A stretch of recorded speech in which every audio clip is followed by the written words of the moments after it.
सबसे पहले हमने यहाँ पर दे रखा है मांग की लोच को निर्धारित करने वाले घटक।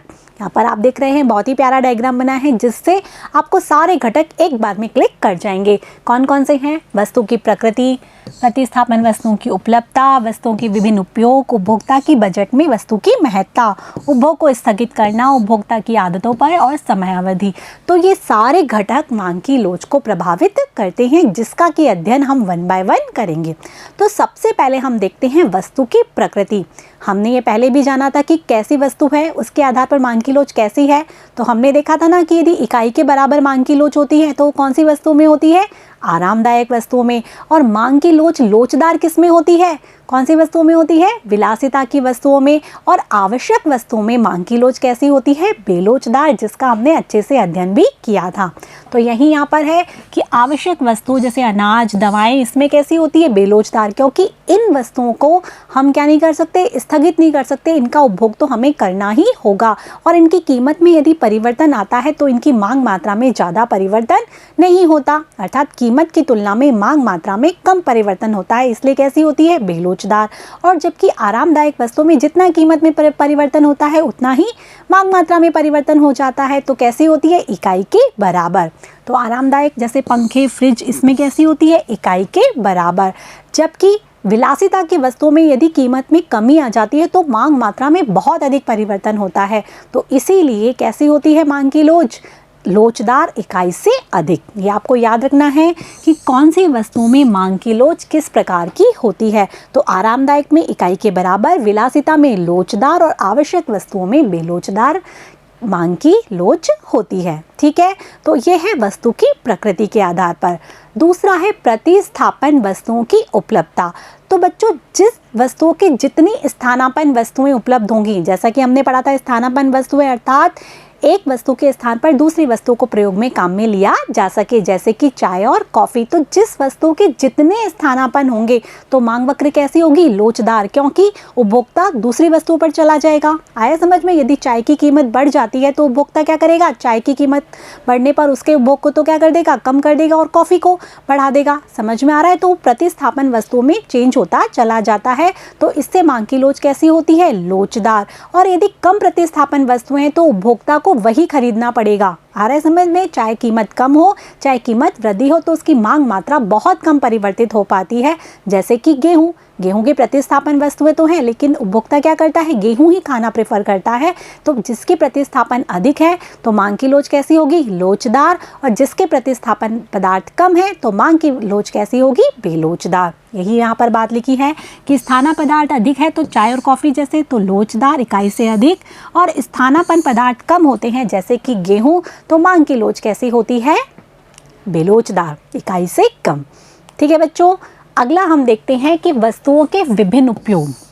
एक वस्तु के यदि बहुत सारे उपयोग होते हैं तो मांग की लोच होती है लोचदार, क्योंकि उपभोक्ता क्या करता है? उस वस्तु का विभिन्न उपयोग कर रहा होता है, तो वो उस वस्तु का उस उपयोग को कम कर देता है, तो मांग की लोच कैसी होगी? लोचदार। यदि कीमत में माना वृद्धि हो गई, तो यदि जैसे हम माने बिजली है तो बिजली की दरों में यदि कमी हो जाती है तो उपभोक्ता जैसे पहले उसका उपयोग केवल किसी काम के लिए कर रहा था, केवल घरों में कर रहा था या मोटर चलाने में कर रहा था, अब उसका उपयोग बहुत सारे खाना बनाने में भी उसका उपयोग करने लग जाएगा। आ रहा है समझ में? तो कहने का मतलब है कि कीमत में वृद्धि या कीमत में कमी होने पर इनकी जो मांग मात्रा है वो बहुत अधिक प्रभावित हो जाती है, तो इसीलिए इनकी मांग की लोच कैसी होती है? लोचदार।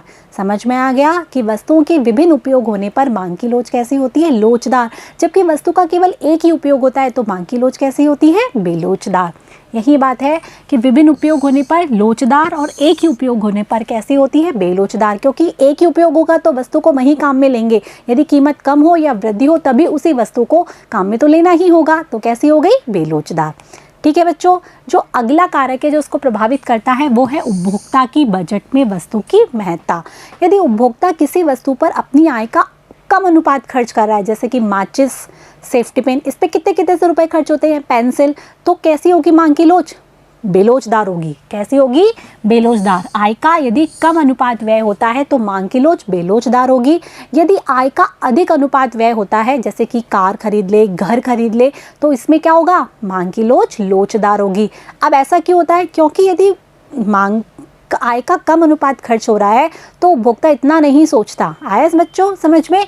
यदि उनकी कीमत में कमी या कीमत में वृद्धि होती है तो उपभोक्ता क्या करता है, अपनी जो मांग मात्रा है उसमें कमी परिवर्तन करता है। जबकि यदि आय का अधिक अनुपात यदि उपभोक्ता खर्च करता है तो कीमत में कमी या वृद्धि होने पर उपभोक्ता अपने कुल व्यय को बहुत जल्दी से परिवर्तित कर लेता है। इसीलिए क्या होती है, मांग की लोच क्या होती है, आय का अधिक अनुपात जिस पे खर्च हो रहा है वहाँ तो लोचदार, और यदि आय का कम अनुपात खर्च हो रहा है तो कैसी होती है, बेलोचदार। आगे बच्चों समझ में?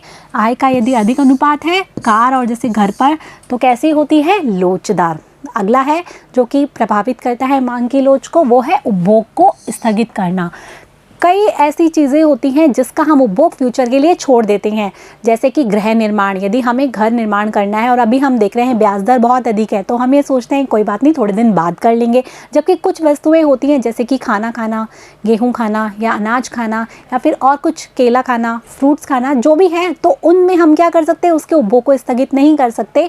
तो ऐसे में क्या होगा, जिनका उपभोग स्थगित किया जा सकता है उसकी तो मांग की लोच लोचदार होगी, जबकि जिनका उपभोग स्थगित नहीं किया जा सकता उसकी मांग की लोच कैसी होगी, बेलोचदार। यही यहाँ पर है कि उपभोग स्थगित कर सकते हैं तो लोचदार, यदि उपभोग अनिवार्य है तो बेलोचदार, इकाई से कम, जैसे यहाँ पर नमक का उदाहरण दे रखा है।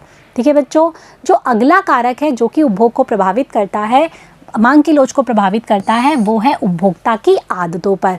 कि कुछ वस्तुओं का उपभोक्ता क्या हो जाता है, आदी हो जाता है, उसके बिना वो रह नहीं सकता। तो उनकी कीमत कम हो या वृद्धि हो तो उसकी मांग मात्रा पर बहुत कम प्रभाव पड़ पाता है। जैसे कि यदि उपभोक्ता सिगरेट का आदी हो गया, शराब का आदी हो गया, तो इन पर कितनी ही टैक्सेस लग जाए लेकिन उपभोक्ता क्या करता है, अपनी मांग मात्रा को जल्दी से परिवर्तित नहीं करता। तो ऐसे में मांग की लोच कैसी हो जाती है, बेलोचदार हो जाती है। ठीक है बच्चों, कि उपभोक्ता यदि आदी होता है तो कैसी होती है, बेलोचदार, इकाई से कम। यदि उपभोक्ता उसका आदी नहीं है, यदि वो इस तरह की कोई वस्तु है जिसका वो आदी नहीं है, तो यदि उनकी कीमत में यदि कमी और वृद्धि होगी तो वो फटाफट से अपनी मांग मात्रा परिवर्तित कर देगा उसको लेकर, तो मांग की लोच कैसी हो जाएगी, लोचदार। आगे बच्चों समझ में? जो अगला है वो है समयावधि। क्या है, समयावधि। ये बच्चों सही है, समयावधि, उसको सही लिख लेना, समयावधि। समयावधि कैसे प्रभावित करती है, अल्पकाल में मांग की लोच होती है बेलोचदार, जबकि दीर्घकाल में मांग की लोच होती है लोचदार।